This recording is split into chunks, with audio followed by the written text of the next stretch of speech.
الحمد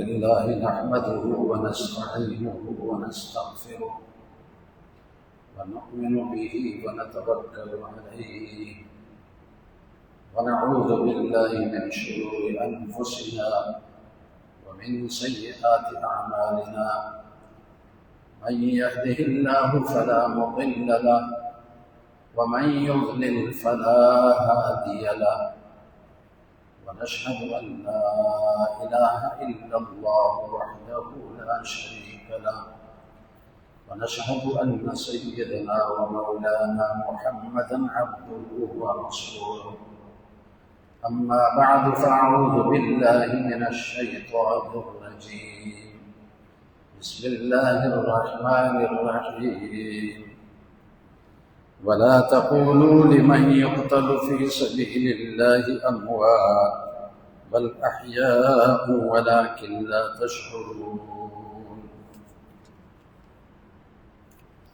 صدق الله العظيم وقال الله سبحانه وتعالى فإن آمنوا بمثل ما آمنتم به فقد اهتدوا وإن تولوا فإنما هم في شقاق فسيكفيكهم الله وهو السميع العليم صدق الله العظيم اللهم صل على محمد وعلى آل محمد كما صليت على إبراهيم وعلى آل إبراهيم إنك حميد مجيد قابل احترام سامعین گرامی قدر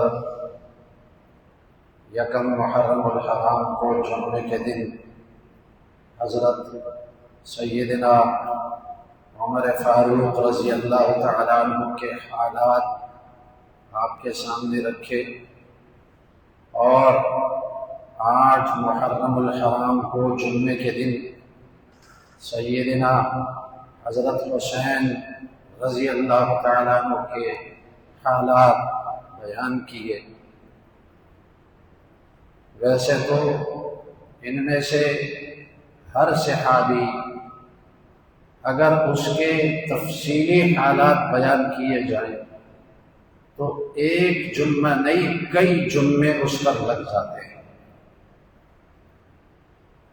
حضرت عمر رضی اللہ عنہ کی خصوصیات میں نے بیان کی۔ آج کے اس مجلس میں حضرت عمر فاروق رضی اللہ عنہ کی شہادت کا واقعہ بیان کرنا چاہتا ہوں، کیونکہ اس میں ہمارے لیے ہدایات ہیں، اس میں ہمارے لیے اسباق ہیں، اس سے ہم نے سبق لینا ہے۔ نبی کریم صلی اللہ علیہ وسلم نے اپنی زندگی میں پیشن گوئی فرمایا کہ مجھے قیصر و کسریٰ کے خزانے دکھائے گئے۔ مطلب یہ ہے کہ قیصر روم کے بادشاہ کا نام ہوتا تھا، کسریٰ فارس کے بادشاہ کا نام ہوتا تھا، جو آج کل ایران کے نام سے مشہور ہے۔ گویا کہ نبی کریم صلی اللہ علیہ وسلم نے پیشن گوئی فرمائی کہ تم یہ ملک فتح کرو گے اور ان کے خزانے مدینہ پہنچیں گے، مسلمانوں کے پاس آئیں گے۔ چنانچہ رسول اللہ صلی اللہ علیہ وسلم کی یہ پیشن گوئی سیدنا فاروق اعظم رضی اللہ عنہ کے زمانے خلافت میں پوری ہوئی۔ فاروق اعظم رضی اللہ عنہ نے اپنے زمانے خلافت میں ملک شام فتح کیا،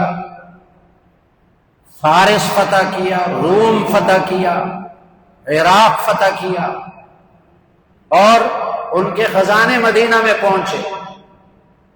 لیکن اس کے باوجود حضرت عمر رضی اللہ تعالیٰ عنہ کتنی سادگی سے زندگی گزارتے تھے، جس میں ہمارے موجودہ دور کے حکمرانوں کے لیے سبق ہے، عام مسلمانوں کے لیے اس میں سبق ہے۔ 22 لاکھ مربع میل کے حکمران، آدھی سے زیادہ دنیا کے حکمران، لیکن سادگی کتنی ہے۔ میں حضرت عمر رضی اللہ عنہ کی سادگی کے 2 واقعات آپ کے سامنے بیان کروں گا۔ ایک واقعہ حضرت عمر رضی اللہ تعالیٰ عنہ اپنے زمانے خلافت میں ملک شام کا دورہ کرنے لگے، اپنے ساتھ ساتھی بھی تھے، جماعت بھی تھی، اور ملک شام کے امیر ابو عبیدہ بن الجراح رضی اللہ تعالیٰ عنہ تھے، گورنر تھے وہاں کے۔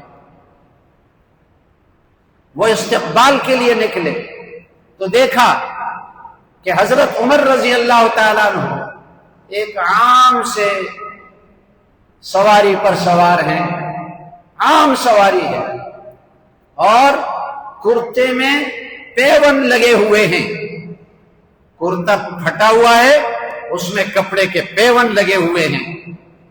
تو ابو عبیدہ بن الجراح رضی اللہ تعالیٰ عنہ نے عرض کیا کہ یہ ملک شام کے لوگ یہ بڑے مالدار لوگ ہیں، اور آپ امیر المومنین ہیں، آپ کے لیے شاہی سواری ہونی چاہیے، اس شاہی سواری پر آپ سوار ہوں، آپ کے لیے اعلیٰ قسم کا لباس ہونا چاہیے، اعلیٰ قسم کا لباس آپ پہن لیں، شاہی سواری پہ سوار ہو جائیں، کیونکہ ملک شام کے لوگوں میں مال و دولت کی بڑی قدر و قیمت ہے، مالدار لوگ ہیں۔ لیکن حضرت عمر رضی اللہ عنہ نے جواب میں کیا فرمایا؟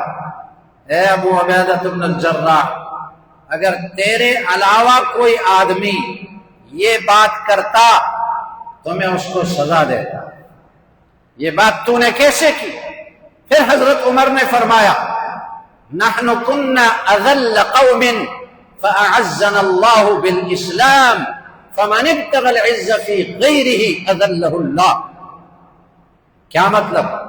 نحن كنا اذل قوم، ہم اسلام لانے سے قبل ذلیل تھے، گرے پڑے لوگ تھے، کوئی حیثیت ہماری نہیں تھی۔ فاعزنا اللہ بالاسلام، اللہ تعالیٰ نے ہمیں اسلام کے ذریعے سے عزت دی، یہ اسلام کے ذریعے سے اتنے ملک فتح ہوئے، اسلام کے ذریعے سے اللہ نے عزت دی۔ آگے فرمایا فَمَنِ ابْتَغَى الْعِزَّ فِي غَيْرِهِ أَذَلَّهُ اللَّهُ، جو اسلام کے علاوہ کسی اور چیز میں، دنیا کے مال و دولت میں عزت طلب کرے، اللہ اس کو ذلیل کر دے گا۔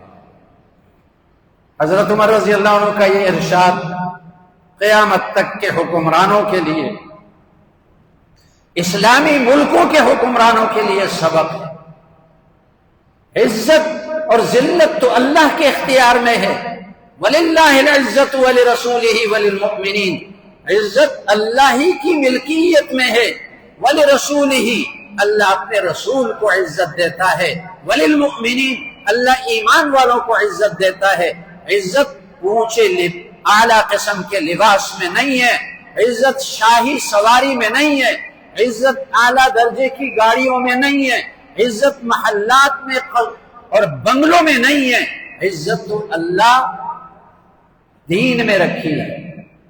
جو بندہ اللہ کی فرمان برداری کرتا ہے، حدیث ہے، اللہ کی فرمان برداری کرتا ہے، اللہ جبریل کو حکم دیتا ہے فلاں بندہ میرا فرمان بردار ہے، میرے احکامات پورے کرتا ہے، میری اس سے محبت ہے، تم بھی اس سے محبت کرو۔ جبریل آ کر فرشتوں میں اعلان کرتے ہیں فلاں بندہ اللہ کا فرمان بردار ہے، اللہ کی اس سے محبت ہے، میری بھی اس سے محبت ہے، تم بھی اس سے محبت کرو۔ پھر وہ فرشتے لوگوں کے کانوں میں یہ بات ڈالتے ہیں، انسانوں کے کانوں میں یہ بات ڈالتے ہیں کہ فلاں بندے نے اللہ کو راضی کر لیا، اللہ کی اس سے محبت ہے، ہماری اس سے محبت ہے، تم بھی اس سے محبت کرو۔ چنانچہ تمام مسلمانوں کے دلوں میں اس کے لیے محبت پیدا ہو جاتی ہے۔ یہ عزت ہے، عزت تو اسی کو کہتے ہیں۔ صرف کسی کی ظاہری شان و شوکت کو دیکھ کر لوگ جو نعرے لگاتے ہیں فلاں زندہ باد، فلاں زندہ باد، اس سے عزت نہیں ملتی۔ آج وہ زندہ باد کہتے ہیں لیکن کل وہی اسی کو مردہ باد کہیں گے۔